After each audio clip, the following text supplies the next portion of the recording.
بسم اللہ الرحمن الرحیم۔ زکوٰۃ اس شخص پر فرض ہے، نمبر 1 جو مسلمان ہو۔ کافر پر زکوٰۃ فرض نہیں ہے، مسلمان پر فرض ہے، اس لیے کہ اس نے کلمہ پڑھ کے اس بات کا اعتراف کیا ہے کہ میں تمام احکام شریعت پر عمل کروں گا۔ نمبر 2 یہ شخص بالغ ہو، نابالغ احکام کا مکلف نہیں ہے۔ نمبر 3 یہ شخص عاقل ہو، یعنی اس کے اندر عقل ہو، بیوقوف نہ ہو، پاگل نہ ہو۔ بیوقوف اور پاگل پر زکوٰۃ فرض نہیں ہے۔ نمبر 4 یہ شخص صاحب نصاب ہو۔ نصاب سے مراد کیا ہے؟ نصاب کہتے ہیں 52.5 تولہ یعنی 612.36 گرام چاندی ہو، یا 7.5 تولہ یعنی 87.5 گرام اس کے پاس سونا ہو، یہ نصاب ہے۔ یا یہ 52.5 تولہ چاندی یا 7.5 تولہ سونا،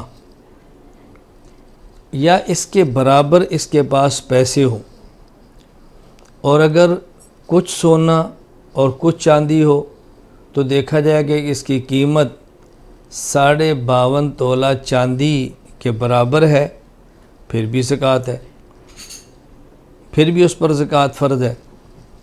اگر کسی کے پاس کچھ پیسے ہیں، کچھ چاندی ہے، قیمت ملائی جائے، کچھ پیسے نقد ہیں، کچھ سونا ہے، تب بھی ملایا جائے، کچھ پیسے ہیں، کچھ سونا ہے، کچھ چاندی ہے، تینوں کی قیمت، تینوں کو ملایا جائے تو دیکھا جائے کہ 52.5 تولہ چاندی یعنی 612.36 گرام کے برابر اگر اس کے پاس پیسے موجود ہیں تو اس پر زکوٰۃ فرض ہے۔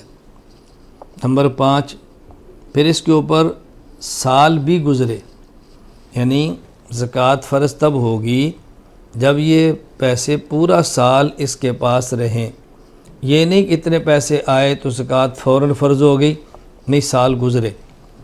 جس دن اتنے پیسوں کا مالک ہوا، آئندہ سال اسی روز قمری مہینوں کے حساب سے اسی تاریخ کو اس کے اوپر زکوٰۃ ادا کرنا فرض ہوگی۔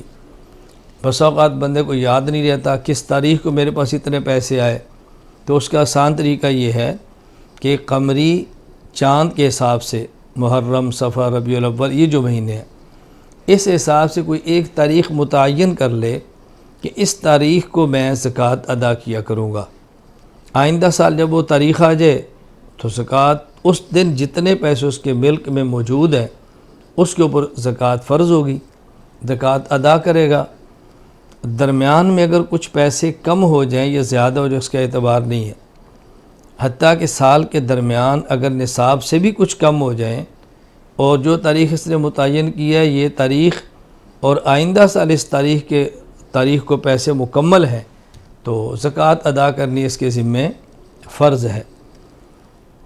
تو یہ نصاب ہے 52.5 تولہ چاندی یعنی 612.36 گرام، یا 7.5 تولہ سونا یعنی 87.5 گرام، اور یا اس کے برابر پیسے، اور جس کے پاس اتنی مقدار پیسوں کو موجود ہو اس شخص کو صاحب نصاب کہتے ہیں۔ اب زکوٰۃ اس شخص پر فرض ہوگی، نمبر 1 مسلمان ہو، نمبر 2 بالغ ہو، نمبر 3 عقل مند عاقل ہو، نمبر 4 صاحب نصاب ہو، نمبر 5 اس کے پیسے پر مال گزرا ہو، نمبر 6 اور یہ مال سونا، چاندی یا نقدی ہو، یا یہ مال سامان تجارت ہو۔ اگر تجارت کا سامان نہیں ہے، ذاتی مکان ہے، اس پر زکوٰۃ نہیں، ذاتی گاڑی ہے، اس پر زکوٰۃ نہیں، باقی چیزوں کی تفصیلات انشاءاللہ آگے آ جائے گی۔ تو یہ بنیادی چیزیں ہیں جس کو سمجھنا ضروری ہے۔ اگر یہ شرائط پائی جائیں تو زکوٰۃ فرض ہوگی، اور اگر ان میں سے کوئی ایک شرط نہ پائے گی تو زکوٰۃ فرض نہیں ہوگی۔